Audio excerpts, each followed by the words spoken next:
Hello साथियों, स्वागत है आप सभी का। पहला प्रश्न है साथियों, पानी का क्वथनांक उबलने का तापमान कितना होता है। वेरी वेरी इंपॉर्टेंट प्रश्न है दोस्तों। रेलवे ग्रुप डी के एग्जाम में कई बार ये प्रश्न पूछा गया है। तो पानी का क्वथनांक कितना होता है, यानी दोस्तों कितने डिग्री सेल्सियस पर पानी उबलता है, ये हमसे पूछा गया है। तो इसका सही जवाब ऑप्शन नंबर डी हो जाएगा, 100 डिग्री सेल्सियस पर। 100 डिग्री सेल्सियस पर पानी उबलता है, यानी पानी का क्वथनांक होता है। तो इस प्रश्न का सही आंसर ऑप्शन नंबर डी हो जाएगा। क्वेश्चन 3 है, क्रिप्स मिशन का भारत में आगमन कब हुआ था। बहुत ही महत्वपूर्ण प्रश्न है दोस्तों, कई बार एग्जाम में आया हुआ है। क्रिप्स मिशन का भारत में आगमन कब हुआ था। तो इस प्रश्न का सही जवाब ऑप्शन नंबर बी हो जाएगा, 22 मार्च 1942 को। 22 मार्च 1942 को क्रिप्स मिशन का भारत में आगमन हुआ था। तो इस प्रश्न का सही जवाब ऑप्शन नंबर बी हो जाएगा। अगला प्रश्न है साथियों, आज की वीडियो में सभी प्रश्न वेरी वेरी इंपॉर्टेंट है, बहुत ही महत्वपूर्ण हैं। तो आप लोग वीडियो को अंत तक देखिएगा। अंत में दोस्तों एक प्रश्न का टेस्ट है, आप लोगों के लिए है दोस्तों, तो उसका आंसर आप कमेंट में जरूर करेंगे। और साथियों, अगर वीडियो अच्छी लग रही हो तो वीडियो को लाइक करिए और हमसे जुड़ने के लिए चैनल को भी सब्सक्राइब कर लीजिए। शरीर में रक्त के थक्के बनने में कौन सा तत्व मदद करता है। बताएंगे साथियों कि शरीर में रक्त के थक्के बनने में कौन सा मदद करता है। तो इसका सही जवाब ऑप्शन नंबर सी हो जाएगा, कैल्शियम। कैल्शियम ये शरीर में रक्त के थक्के बनने में महत्वपूर्ण भूमिका निभाता है। तो अगला है, पृथ्वी की सबसे बाहरी परत को क्या कहते हैं। बताएंगे साथियों कि पृथ्वी की सबसे बाहरी परत को क्या कहा जाता है। क्रस्ट, मेंटल, कोर या फिर चट्टान। तो इसका सही आंसर ऑप्शन नंबर ए हो जाएगा, क्रस्ट। पृथ्वी की सबसे बाहरी परत या ऊपरी परत को क्रस्ट कहते हैं। और दोस्तों क्रस्ट को हिंदी में क्या कहते हैं, तो भूपर्पटी।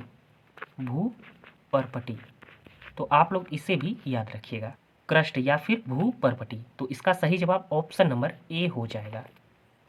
अगला प्रश्न है, भारत की पहली महिला आईपीएस अधिकारी कौन थी। बताएंगे साथियों, इंपॉर्टेंट प्रश्न है कि भारत की पहली महिला आईपीएस अधिकारी कौन थी। लीला सेठ, कोनेरू हम्पी, किरण बेदी या फिर मीराबाई चानू। तो इसका सही आंसर ऑप्शन नंबर सी हो जाएगा, किरण बेदी। भारत की पहली आईपीएस महिला किरण बेदी थी।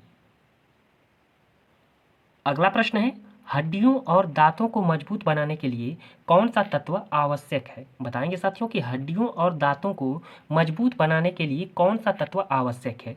कैल्शियम, पोटेशियम, फास्फोरस या फिर आयोडीन। तो इसका सही जवाब ऑप्शन नंबर ए हो जाएगा, कैल्शियम। हड्डियों और दांतों को मजबूत बनाने के लिए कैल्शियम की आवश्यकता होती है। अगला प्रश्न है, विद्युत धारा की इकाई क्या है। बताएंगे साथियों कि विद्युत धारा की इकाई क्या है। कई बार दोस्तों ये प्रश्न एग्जाम में आया हुआ है। तो इसका सही जवाब ऑप्शन नंबर डी हो जाएगा, एम्पियर। एम्पियर ये विद्युत धारा की इकाई है। अगला प्रश्न है, सबसे प्राचीन वाद्य यंत्र कौन सा है। बताएंगे साथियों कि सबसे प्राचीन वाद्य यंत्र कौन सा है। तबला, वीणा, गिटार या फिर बेंजो।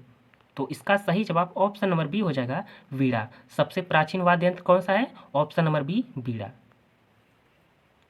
क्वेश्चन 10 है, भारत के संविधान का कौन सा भाग मौलिक कर्तव्य को दर्शाता है। बताएंगे साथियों, वेरी वेरी इंपॉर्टेंट प्रश्न है दोस्तों, कई बार ये प्रश्न एग्जाम में आया हुआ है। और दोस्तों रेलवे के एग्जाम में तो कई बार रिपीट हुए हैं ये प्रश्न। तो साथियों इसका खटाखट आंसर बताइए कि भारत के संविधान का कौन सा भाग मौलिक कर्तव्य को दर्शाता है। तो इस प्रश्न का सही आंसर ऑप्शन नंबर डी हो जाएगा, भाग 4 क। भाग 4 क में दोस्तों मौलिक कर्तव्य का उल्लेख है। अनुच्छेद पूछे कि किस अनुच्छेद में मौलिक कर्तव्य का उल्लेख है, तो अनुच्छेद 51 क में। अनुच्छेद 51 क और भाग 4 क में मौलिक कर्तव्य का उल्लेख है। साथियों आप लोग कमेंट में बताइए कि मौलिक कर्तव्य कहाँ के संविधान से लिया गया है, किस देश से लिया गया है। इसका आंसर आप कमेंट में करेंगे। अगला प्रश्न साथियों, भारत के किस राज्य में सर्वाधिक चाय बागान है। बताएंगे साथियों कि भारत के किस राज्य में सर्वाधिक चाय बागानें हैं। तो इसका सही आंसर ऑप्शन नंबर ए हो जाएगा, असम में। असम में सर्वाधिक चाय बागानें हैं। अगला प्रश्न है, बोकारो इस्पात संयंत्र किस राज्य में स्थित है। इंपॉर्टेंट प्रश्न है दोस्तों, कई बार एग्जाम में ये भी प्रश्न आया हुआ है। बोकारो इस्पात संयंत्र किस राज्य में स्थित है। छत्तीसगढ़, पश्चिम बंगाल, झारखंड या फिर असम में। जी हाँ साथियों, इसका सही आंसर ऑप्शन नंबर सी हो जाएगा, झारखंड में। बोकारो इस्पात संयंत्र झारखंड में स्थित है। अगला है विटामिन सी का मुख्य स्रोत क्या है। बताएंगे साथियों कि विटामिन सी का मुख्य स्रोत क्या है। टमाटर, आम, सेब या फिर आंवला। तो इसका सही आंसर ऑप्शन नंबर डी हो जाएगा, आंवला। विटामिन सी का मुख्य स्रोत आंवला है। अगला है मूल संविधान में कितने मौलिक कर्तव्य हैं। बताएंगे साथियों कि मूल संविधान, जब दोस्तों संविधान बना था, जब लागू हुआ था, तो उस समय मूल संविधान में कितने मौलिक कर्तव्य थे। 8 मौलिक कर्तव्य, 10 मौलिक कर्तव्य, 11 मौलिक कर्तव्य या उपरोक्त में से कोई नहीं। जी हाँ साथियों, इसका सही आंसर ऑप्शन नंबर डी हो जाएगा, उपरोक्त में से कोई नहीं। मूल संविधान में एक भी मौलिक कर्तव्य नहीं थे, यानी 0 मौलिक कर्तव्य थे। तो इसका सही जवाब ऑप्शन नंबर डी हो जाएगा। वर्तमान में दोस्तों कितने मौलिक कर्तव्य हैं, तो वर्तमान में आप याद रखेंगे कि 11 मौलिक कर्तव्य हैं। अगला प्रश्न है पानी का रासायनिक सूत्र क्या है। बताएंगे साथियों कि पानी का रासायनिक सूत्र क्या है। CO2, O2, H2SO4 या फिर H2O। तो इसका सही आंसर ऑप्शन नंबर डी हो जाएगा, H2O। पानी का रासायनिक सूत्र क्या है, H2O। अगला प्रश्न है तेलंगाना राज्य का गठन किस वर्ष किया गया। बताएंगे साथियों कि तेलंगाना राज्य का गठन किस वर्ष किया गया था। वर्ष 2015, वर्ष 2014, वर्ष 2016 या फिर वर्ष 2017 में। तो इसका सही जवाब ऑप्शन नंबर बी हो जाएगा, वर्ष 2014 में। तेलंगाना राज्य का गठन वर्ष 2014 में किया गया। अगला प्रश्न है भारत के संविधान में आपातकालीन उपबंध से संबंधित भाग है। बताएंगे साथियों कि भारत के संविधान में आपातकालीन उपबंध से संबंधित भाग कौन सा है। भाग 16, भाग 17, भाग 18 या फिर भाग 19। जी हाँ दोस्तों, इसका सही आंसर ऑप्शन नंबर सी हो जाएगा, भाग 18। भाग 18 में आपातकालीन उपबंध से संबंधित भाग है। अगला प्रश्न है मोहनजोदड़ो नामक स्थल की खोज किसने की थी। बताएंगे साथियों कि मोहनजोदड़ो नामक स्थल की खोज किसने की थी। दयाराम साहनी, राखालदास बनर्जी, अमलानंद घोष या इनमें से कोई नहीं। तो दोस्तों हड़प्पा सभ्यता का प्रमुख स्थल है मोहनजोदड़ो। हड़प्पा सभ्यता का प्रमुख स्थल है मोहनजोदड़ो।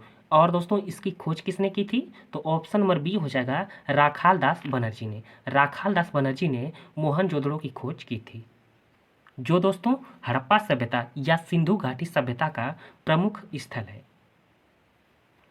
अगला प्रश्न है घोड़े की हड्डियां किस स्थल से प्राप्त हैं। बताएंगे साथियों कि हड़प्पा सभ्यता या सिंधु घाटी सभ्यता में घोड़े की हड्डियां किस स्थल से प्राप्त हुई हैं।